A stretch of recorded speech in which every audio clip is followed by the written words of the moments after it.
Good day, everyone.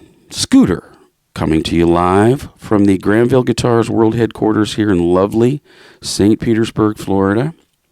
Today on the bench, we have our good friend, Mr. Erik Rutan's import signature guitar. This is the prototype. This is not like the production model. It doesn't have his signature on it. This is a prototype. So all specifications are subject to change, as you might expect. We received this guitar just a few days before Cannibal Corpse was leaving for their South American tour earlier this year, and Erik was very keen to take it along and use it. And it showed up, and it's a fantastic guitar. He used it on all the South American shows. Went very well. He was very pleased with it. We didn't do a whole lot of it to it at the time, but one thing we did do was we moved the volume control, which was where that metal stud is right there. We moved it down here where he's more comfortable with it. But the guitar showed up playing pretty darn good. I didn't have to do a whole bunch to it. It's all mahogany. I'm pretty sure that's correct, with a rosewood fretboard. The weight is not too bad. It has Grover locking tuners, which we were surprised to see on there. He wasn't expecting that, but that may be something you see on his guitars in future. I don't know.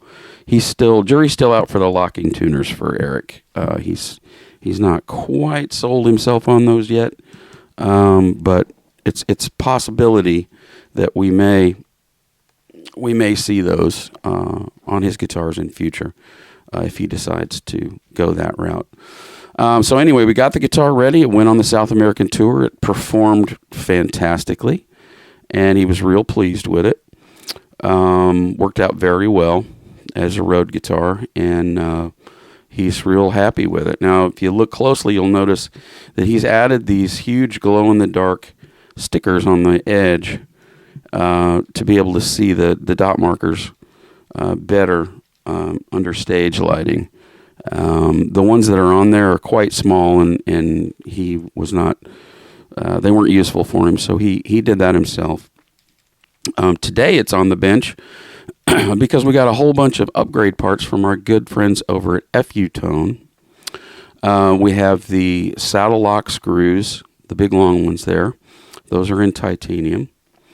We also have the saddle attachment screws, the little ones at the front. Those are also titanium. We got black titanium posts, pivot posts, and also we have the FU Tone press-in arm there. You'll notice that different assembly. The press-in arm from FU Tone is the law. It's so cool. I've got it on my one guitar that I have a Floyd Rose on, and we'll see that in another video. It's really the best mousetrap there is. It presses in well. It has a nice big sturdy nylon collar with an adjustable set screw to adjust your tension. And most of all, and most importantly as far as Erik is concerned, it's very sensitive. There's no play in it at all. You touch it and it goes back and forth. So it's very, very responsive. He loves that about it. The old school Floyd that has that collar that you tighten down on, he's constantly having to check to make sure those are snug, and it's really an annoyance for him. So the FU Tone device is a much better mousetrap, and he's real happy with that. And we've also got the FU Tone titanium nut lock screws there. You'll see those. That's the standard nut and the standard blocks.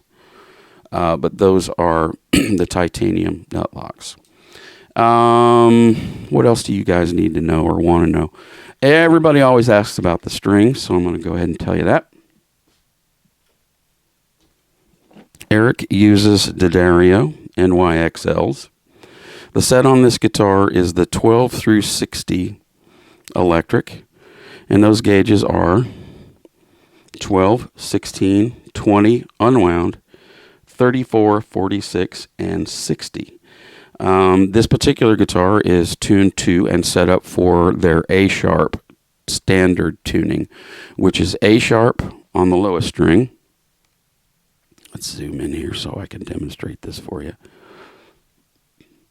A sharp on the lowest string, D sharp, G sharp, C sharp, F, and finally A sharp on the highest, thinnest string.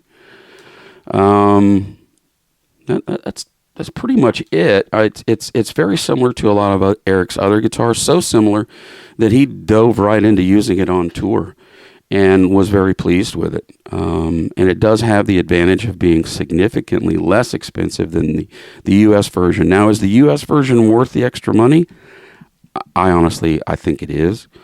But I think the majority of players are really going to enjoy this import version of this guitar. It's got most of the feel and features that his custom shop ones have. There's finer details that are a little bit more refined. I would call that's the word to use. I think the U.S. version is a little more refined. The details are a little sharper, and the feel is just a little more professional and handmade. But having said that, these imports, which are made in Korea, this is a fine guitar. Any professional would, I think, be happy who likes this guitar, this style of guitar, would be happy and proud to play this thing. So I really think that's about it. If you have any questions about this or anything else we do here at Granville Guitars, feel free to seek us out on the web at www.granvilleguitars.com. You can also find us on Facebook and Instagram. That's all I know for today. Be good to one another.